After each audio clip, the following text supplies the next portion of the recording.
Olá, hoje vamos falar um pouco sobre o futebol capixaba. Futebol, a história do futebol e nada mais do que Kleber Andrade, né?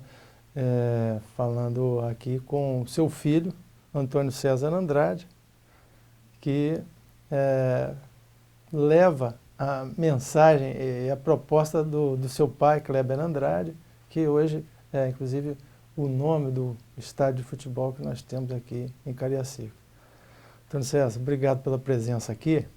Okay. A gente reconstituir um pouco para o capixaba essa história até recente, né, de 30 anos atrás, de 40 anos atrás. 40 anos. 40 anos, né? Do estádio Kleber Andrade.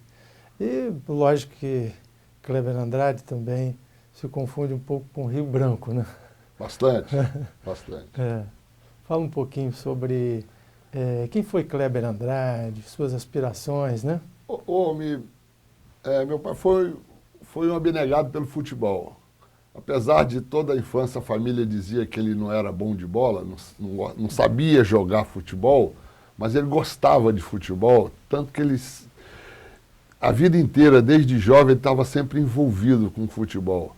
Então hoje, lá em Jerônimo Monteiro, uma cidade onde ele passou a juventude dele e casou-se,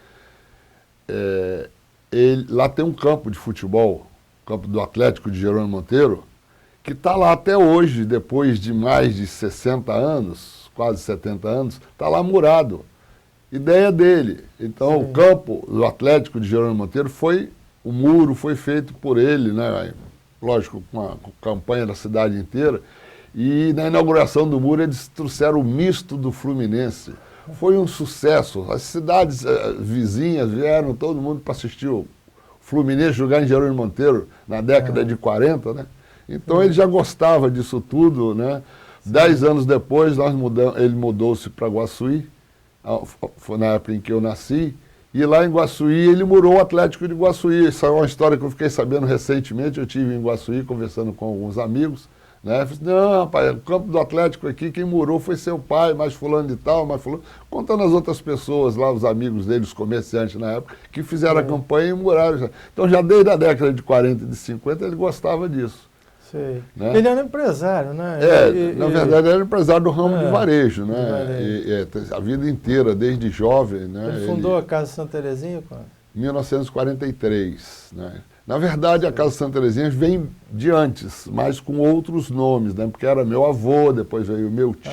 Então aí meu pai é jovem ainda, com 19, 20 anos, saiu da escola em Cachoeira de Itapemirim e voltou para a cidade dele, e lá ele se associou com o irmão dele, que gostava mesmo, não era de ficar dentro da loja, do escritório, ele gostava de pegar a tropa de burro dele e ir fazer a comercialização, né? O escambo, né? Ele levava o sal e o açúcar e trazia o feijão, trazia o café, trazia o milho, né? E fazia as trocas lá. E aqui na cidade eles faziam, então, a arrumação toda, e ia a Campos buscar o açúcar e o sal, né? E o querosene. E assim era. E aí meu pai gostava mesmo, era de ficar ali na cidade, né? Não foi E tinha o futebol como uma coisa, como um amador, né? Futebol, e o futebol era a paixão dele, era a paixão dele. E todo mundo diz, não, seu pai não era bom de bola não, ele enchia a perna de caneleira, que ele não queria tomar pancada na canela, mas não era bom de bola, só jogava mesmo porque era o dono da bola, porque senão não jogava não. Mas voltando à construção do estádio, né, do Rio Branco, o Rio Branco tinha uma diretoria muito forte, muito de peso mesmo. Aqui a gente vai lembrar Otacílio Cosa, Gessino Cosa, Jair Cosa, Manuel Ferreira, com um braço direito. Aliás, muito pelo contrário, meu pai que foi o braço direito dele, que ele era o presidente na época que meu pai entrou no Rio Branco. Nós viemos de Cachoeiro para cá, né? E então, na década de 60, o Rio Branco, no auge do seu futebol e fazendo sucesso absoluto, aqui pertinho da gente, aqui, tinha aqui na Alberto Torres, na rua lateral aqui, existe até hoje, né, o estádio Governador Blay, que hoje pertence à Escola Técnica. Sim. E aquele estádio era para 10 mil, 11 mil pessoas, e constantemente ficava lotado. Qualquer jogo do meio do campeonato para frente não cabia. O pessoal ia estacionar o carro lá na Marechal Campos, lá no bairro de Lourdes, e né? Então, por todo esse problemão aí de capacidade, eles já começaram a sonhar em construir um estádio maior. Sim.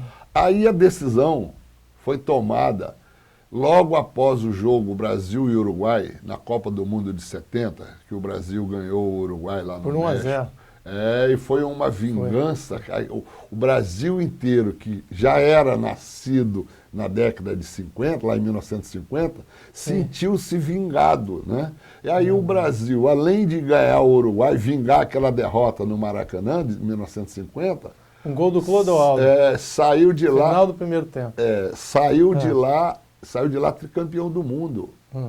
E o futebol pipocando no Brasil inteiro, sucesso absoluto no Brasil inteiro. O Brasil tricampeão do mundo, primeiro país ser tricampeão de futebol, né? Então, nessa época, eles tomaram a decisão de construir um estádio maior, porque o Rio Branco precisava. E seu maior rival, a Desportiva, já estava construindo o Engenheiro Aralipe com recursos da Vale do Rio Doce e outros, né, das empreiteiras. Aí a gente sabe como funcionam as coisas no Brasil, né?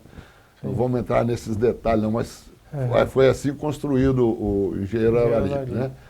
E aí a Desportiva já fazendo estádio para 20 mil, aí o Rio Branco queria fazer um negócio, um projeto maior, com tudo isso, essa empolgação da diretoria toda. Eles tomaram a decisão de construir o estádio, que na época era chamado Estádio de Todos os Clubes.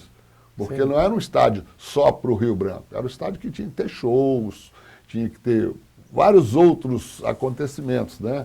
Isso daqui foi um folder de folder de lançamento, folder de lançamento do estádio, né? Um trabalho arrojado, né? Pra época. Lembre-se que isso aí nós estamos falando em 1973, né? Isso aí foi feito em 1973, essa campanha toda aí. Ou então seja, eles 40 anos atrás. Eles tomaram uma decisão de construir um estádio. E como é que ia construir esse estádio?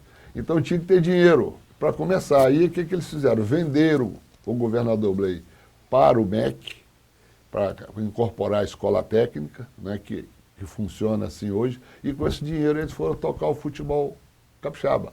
E aí fazer o Rio Branco continuar jogando futebol, sem ter o estádio, porque aí o estádio logo depois já foi entregue para a escola técnica, e o outro não estava pronto. Era justamente aqui, da escola técnica. Isso, E o outro não estava pronto ainda, e o Rio Branco, então, não tinha nem muito onde treinar. Ele ficava treinando um pouco no campo do Vitória, aí na época de jogar contra o Vitória ia treinar no campo do Atlético, lá em Vila Velha, e assim o Rio Branco ficou no limbo aí um tempo, mas a decisão deles de construir o estádio foi... O Rio Branco tinha ganhado o campeonato, tinha sido tricampeão.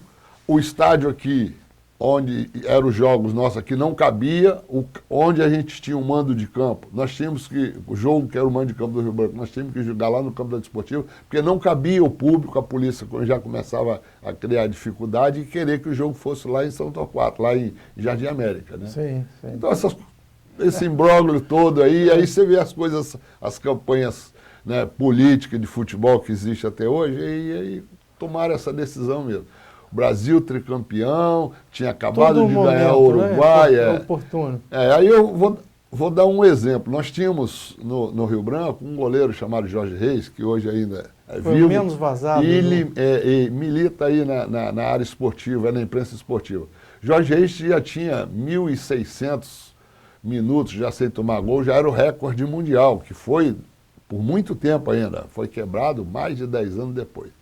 E aí o Rio Branco trouxe o Corinthians para vir jogar aqui no Espírito Santo, um jogo amistoso, exatamente para o Rivelino, que foi um dos craques da Copa de 70, tentar que tinha fazer um chute potente, né? Para ele fazer um gol no Rio Branco, fazer um gol no Jorge Reis, para poder selar o recorde mundial, né? Com um grande craque, né?